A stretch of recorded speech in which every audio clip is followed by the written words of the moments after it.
What's up everybody, welcome back to the channel. I'm super excited about this video. Today we're going to be talking about building out your first cinema camera. Now this is part of the Film 101 course that I'm building, but this is also good general knowledge to have if you're a first AC, a second AC, or just trying to touch up on knowledge as a beginner DP. This video is for you. Now some things that we will be talking about in this video are specific to the Z-Cam, so keep that in mind whenever we're talking about certain things, especially the mounting options, which we'll go over in just a moment here. Now this video is probably going to be a little bit long, so down in the description below and in the comment section there are timestamps for different sections of the video, so you can skip through and go to the portion that's most relevant to you. So first and foremost, whenever you're building out a camera, especially for our short film, you need to know what you're building it for. You're going to build a camera differently for broadcast versus cinema.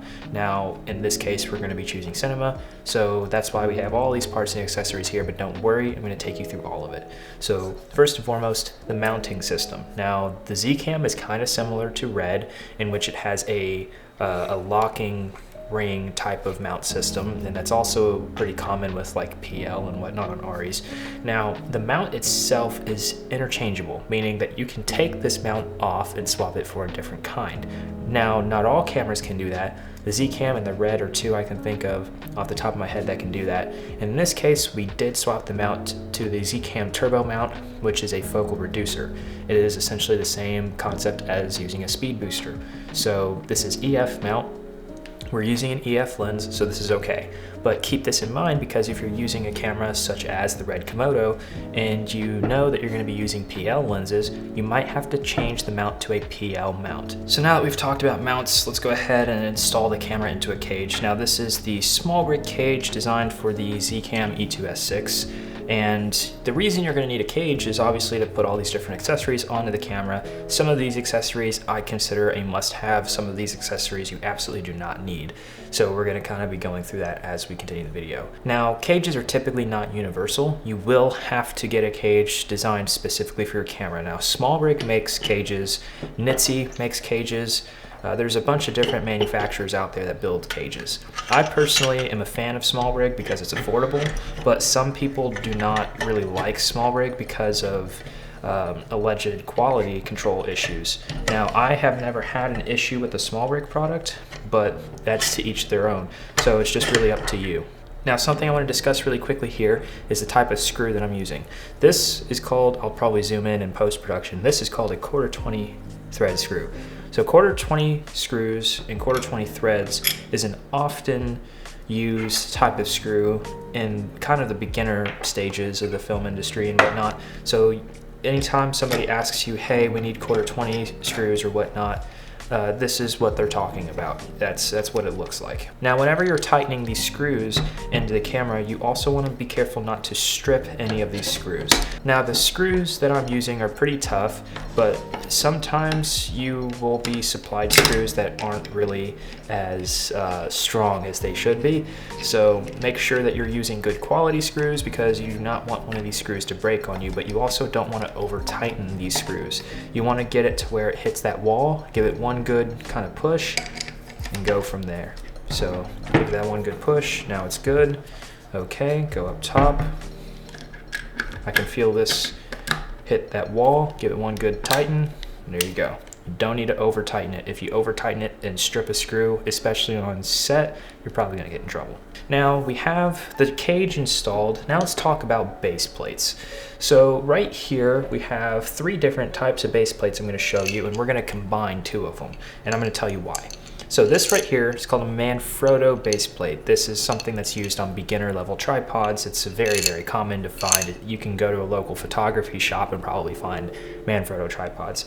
And you'll notice that there is a skinny threaded screw right here, which is your 1/4-20, and then you've got a thicker one right here. This is called a 1 3/8 screw.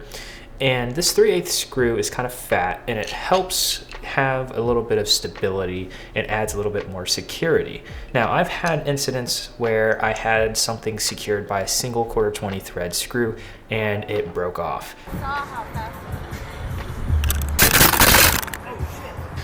And almost cost me thousands of dollars.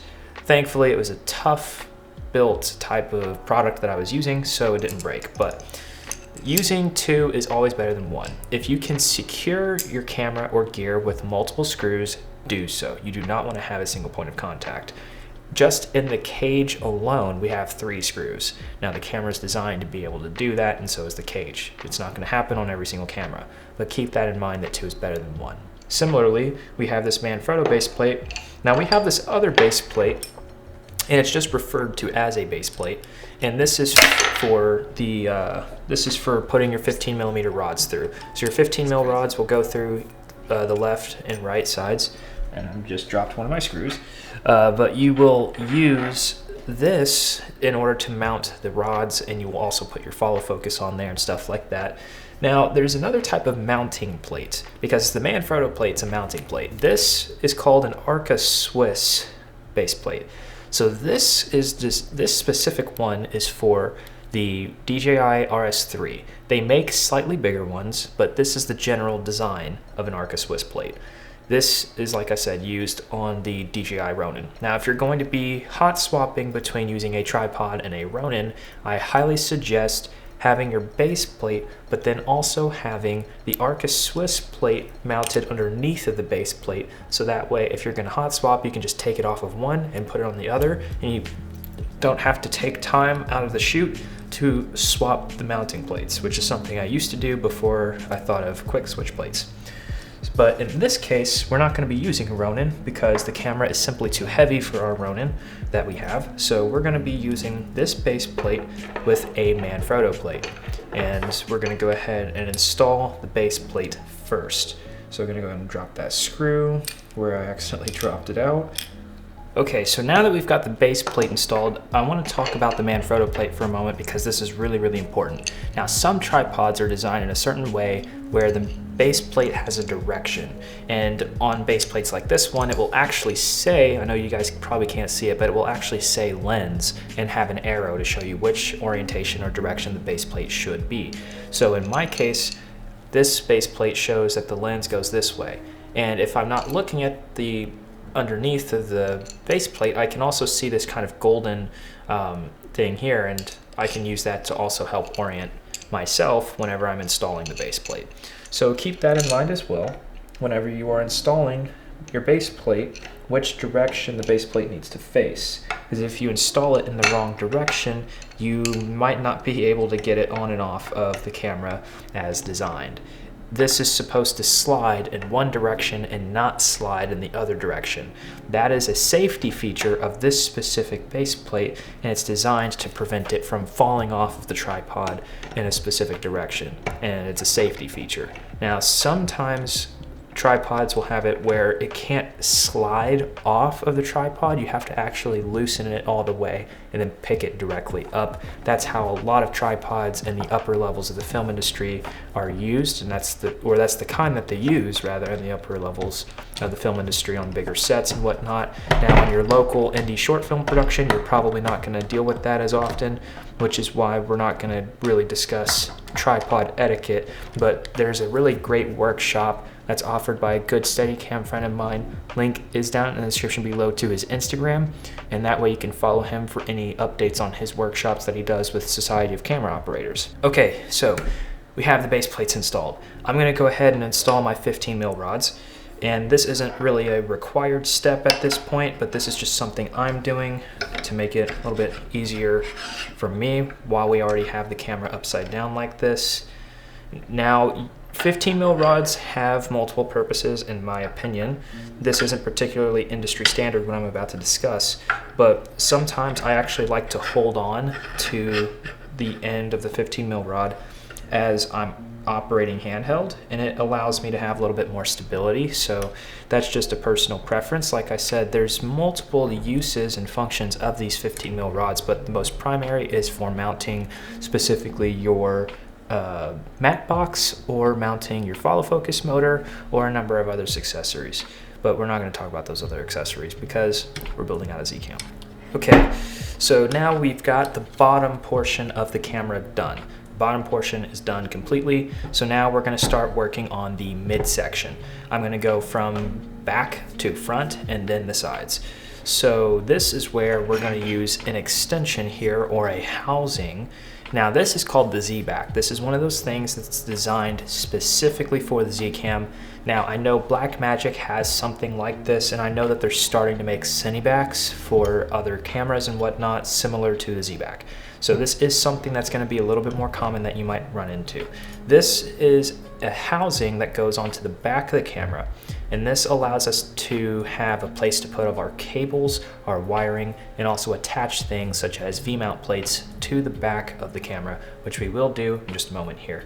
So I'm going to go ahead and take one of my Allen key tools, and I'm going to be installing this onto the back of the Zcam. Okay, now that I have the housing on the back of the camera, I'm going to install some cables, and I'm going to discuss some of these cables because these cables are very common that you will see on film sets as well. Now, this is a specific cable, and so is this one right here. But these cables you'll often find on film sets. It's just designed differently for different cameras. So this is called a D-tap connector. It looks like this, and then this is a power connector for the Zcam specifically, and there's a red dot that tells you the orientation in which it's supposed to plug into the back of the camera. Now, we're gonna put the V-mount plate on next, but once we do that, we're gonna close the back of the camera, meaning we can't put any more cabling or wiring into the camera unless we take it all back, apart. So we're gonna go ahead and install some of these as we progress through the build of the camera. So I'm gonna go ahead and plug in the power connector, and I'm going to be very careful because this is a 2-pin LEMO power connector, and I don't want to accidentally break any of the pins. So I'm going to be very careful when plugging this in, making sure that it is oriented correctly, and it goes in just like that. Okay, so it is in properly, and I'm also going to be putting in this cable. Now this cable goes to our Revler clutch handle. This is a custom handle that's programmable and whatnot. We've already made sure that the firmware was up to date on this because they do release firmware updates on the handle, and this can communicate with the camera. So I'm going to go ahead and I'm going to plug this in, and this plugs into the remote section, and I'm going to also run this through the side of the camera because that's where it's going to come out and interface with the handle. So I'm going to go ahead and plug that in as well, and it goes in.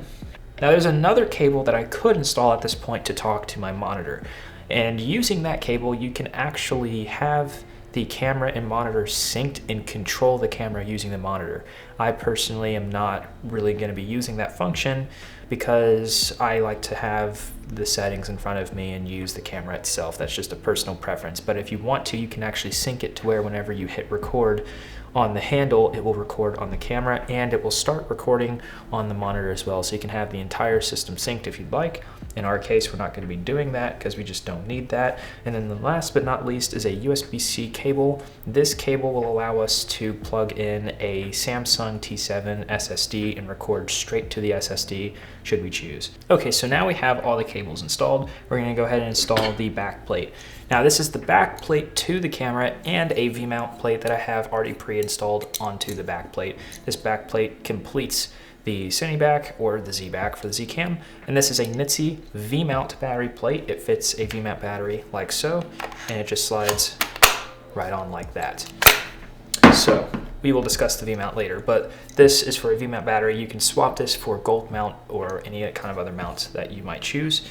And I'm going to go ahead and install this onto the camera. Okay, so we now have most of this, and we're going to start working on the sides as we go towards the front of the camera. This is a plate that goes onto the side port here, which is where some cables can come out, such as our Revler clutch handle. Now, this is going to be kind of an interesting case with this because this cable is going to be sticking out in order to interface with our handle. So in cases like this, we're not going to tighten down the plate too much because we are going to leave the cable hanging out, and then we're going to screw this on top of the cable. This is not best practice. This is just what I personally do. I've not damaged any cables doing this. As long as it covers it and it's kind of snug but not tight, it's not going to hurt the cable, at least in my experience. Now if you do this on a professional set, somebody might get angry at you. If this is your personal camera, then it's whatever. do as you see fit whenever it comes to this particular method. This is just what I do. Okay, so we have this side plate on. I'm gonna go ahead and install the handle. I'm gonna plug it in first because it's easier to do that on this one if you plug it in before actually installing it. So I'm gonna go ahead and install it now. Now this is called a rosette mount, or a rosette mount. It's different than using a 1/4 20 thread or something like that. This is a very, very specific type of mounting, and this prevents the handle from moving or loosening while you are using it, or just generally over time.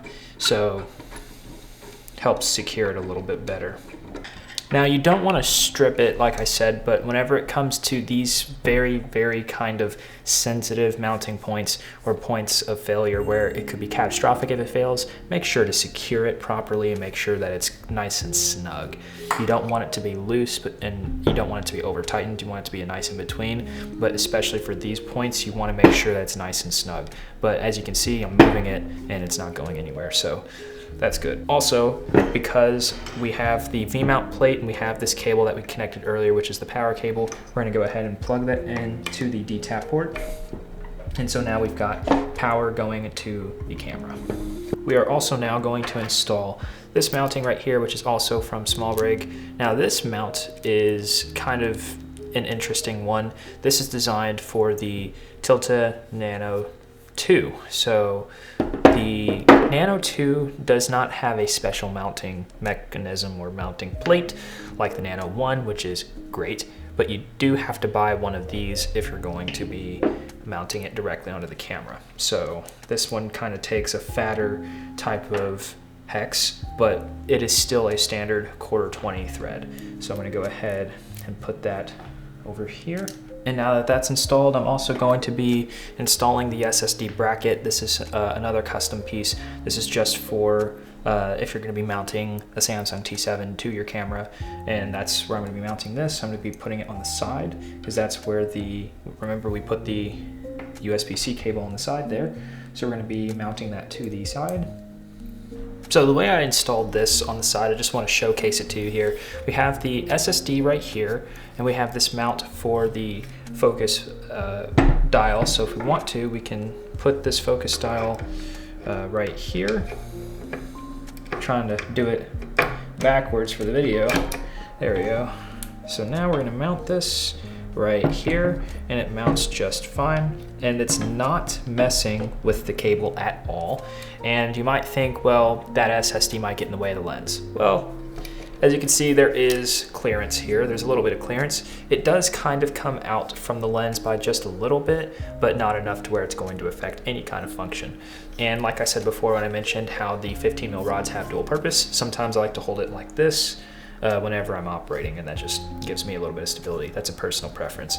But as you can see, we have the SSD here, and then whenever we want to, we can just unplug it and pull it straight out and do hot swaps for media if we need to, and that way it's nice, neat, and organized, and kind of in a sleek fashion there. All right, and now we're gonna go ahead and put on the lens. So we're gonna go ahead and take off this protection cover and install the lens. Simple enough. Line up the red dot with the red dot. Like I said, simple enough. Lenses are pretty easy to put on.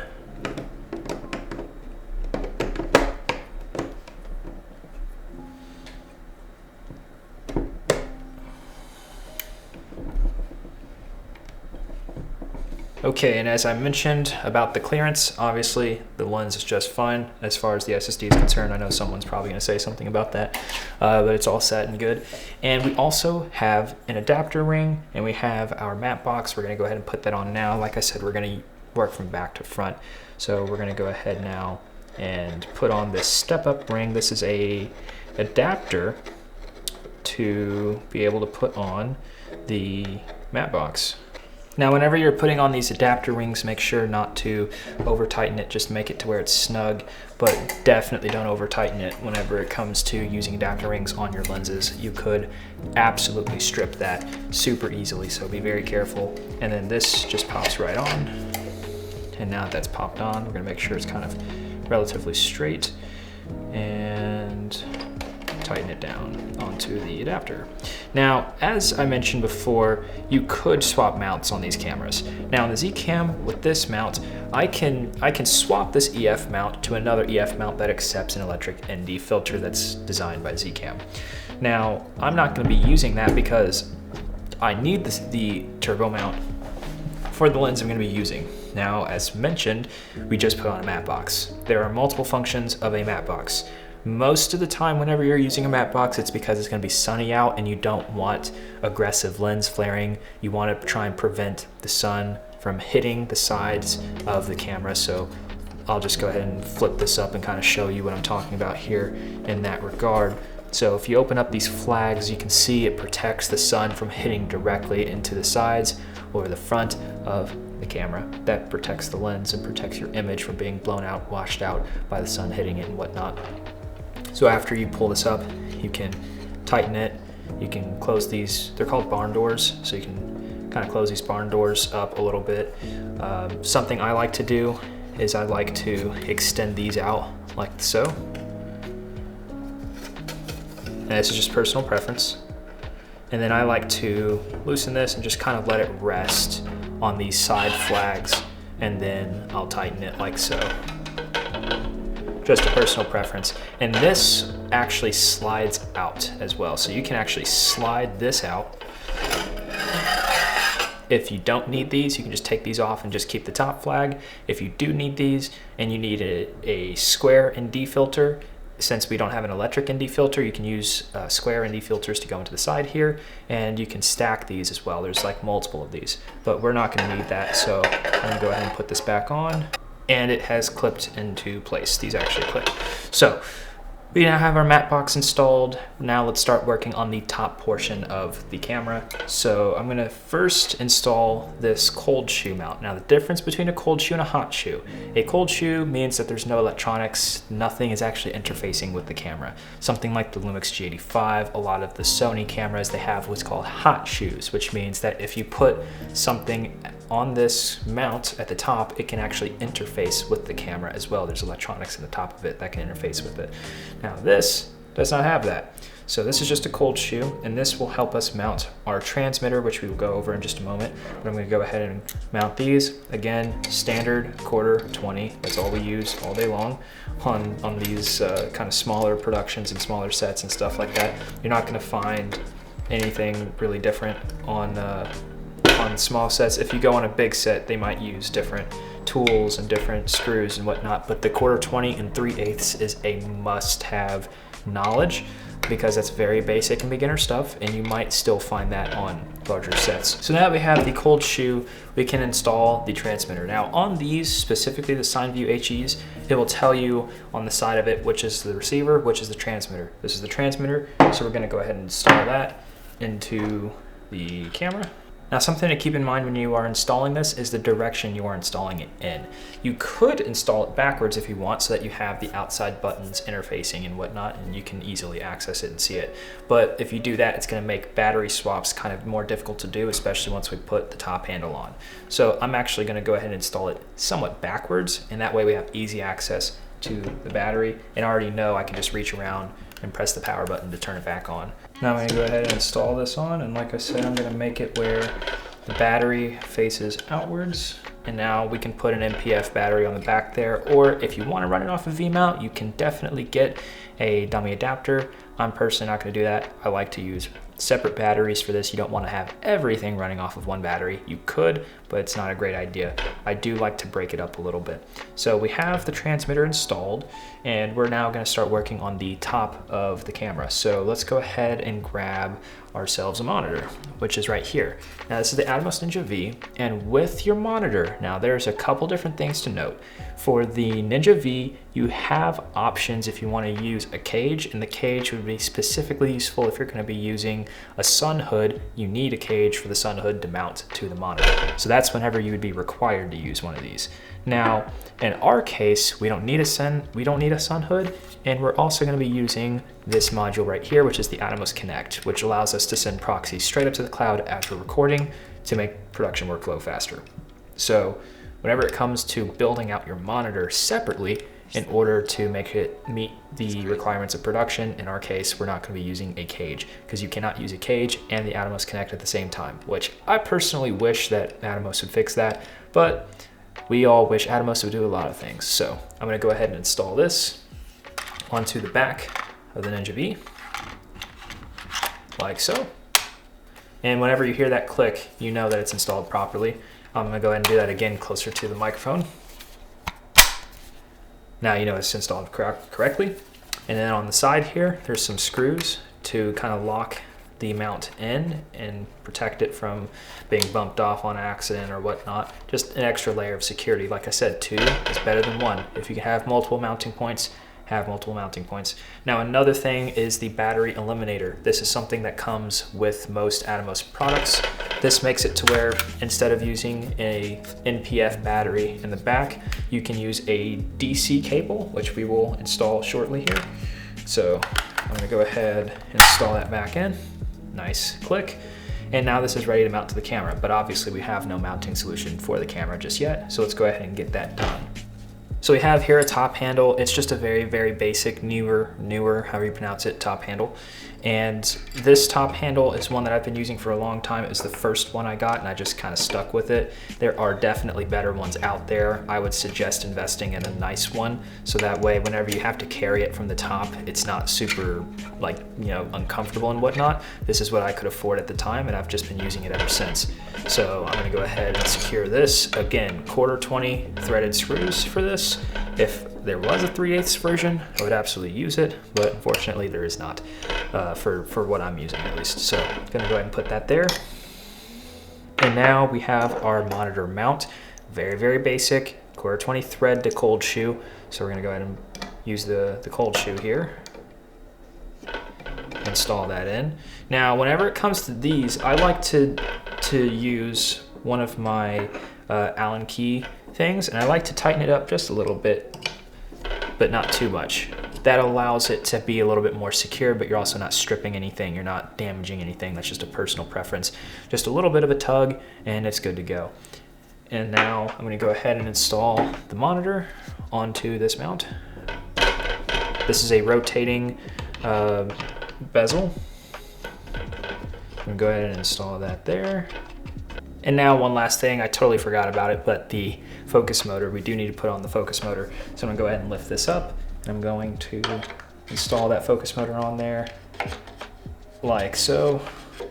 Totally forgot to do that earlier. Go ahead and bring it up, connect it to the focus ring on the lens, make sure that it spins. It is indeed connected. There's a couple things that we need here, which is going to be first and foremost the battery eliminator, like I mentioned, for the monitor. This is the DC in, and it's a D-tap cable. So we're gonna go ahead and install that onto the V-mount plate in the back, which is nice and snug. And then we're gonna run this over to the DC connector, and it's also one of those coiled ones, so if we need to flip the monitor around or something like that, we can do that with ease. Now make sure that you have a really good HDMI cable. This is one by Rocketfish, and this is kind of a strange brand, but they make really, really good cables. Very tough, sturdy, and it supports high resolution. So if you're gonna be shooting cinema format and stuff like that, definitely gonna wanna use a really good cable. So I'm gonna go ahead and install this into the camera. Once it's installed into the camera, we can now put it into the monitor. I'm gonna go ahead and coil it kind of around that top handle. This is just a personal preference. This is definitely not industry standard, but this is just personal preference, how I like to do my cables. So I'm gonna go ahead and put that around like so, and into the HDMI in. And then from the monitor, we're gonna wanna go into our transmitter. And now, last but not least, we just need to install our battery onto the camera. And the camera for us will automatically turn on for the Z-Cam, and then we can also turn on the monitor. And while the monitor is booting up, we're also gonna grab an NPF battery for the transmitter. So I went ahead and grabbed a battery for the receiver as well, just to kind of turn that on and show you what I do with that. And this is why having the transmitter pointed outwards is really nice, so you can do the battery swaps easier. and we still have access to the face as well. So I'm gonna go ahead and turn that on. Now we've got the entire system on, we've got the transmitter, we have the receiver as well, which I'll turn on. The camera automatically started up for us. We have the monitor going as well. So now the entire system is turned on, and now our build is complete. So we have everything together. We've got the receiver on, we got the transmitter on, we got the monitor, we got the camera, and we also have focus abilities. So if we want, we can either keep this mounted onto the camera, or we can just pop this right off, hand it to our first AC, and then they can wirelessly focus the camera. Now, I've spoken a lot throughout this video about building the camera, and I haven't really explained a lot of the accessories and whatnot. So I'm gonna go ahead and do that now. The matte box, we kind of touched on, it keeps light from hitting the lens and causing a lot of flares and whatnot, which sometimes is not a good idea. It can wash out the image and make it super desaturated. The top handle allows us to be able to carry it from the top if we need to, although this rig is heavy, so I wouldn't suggest doing that unless you're, walking somewhere. We've got the SSD, which allows us to have much more recording space, and on the S6 specifically, it enables ProRes RAW, or I'm sorry, just ProRes recording, but having the HDMI cable go straight to the monitor, we are able to enable ProRes RAW, which will disable internal recording, sadly, but we can enable ProRes RAW on the monitor and record straight to a SATA disk in the monitor.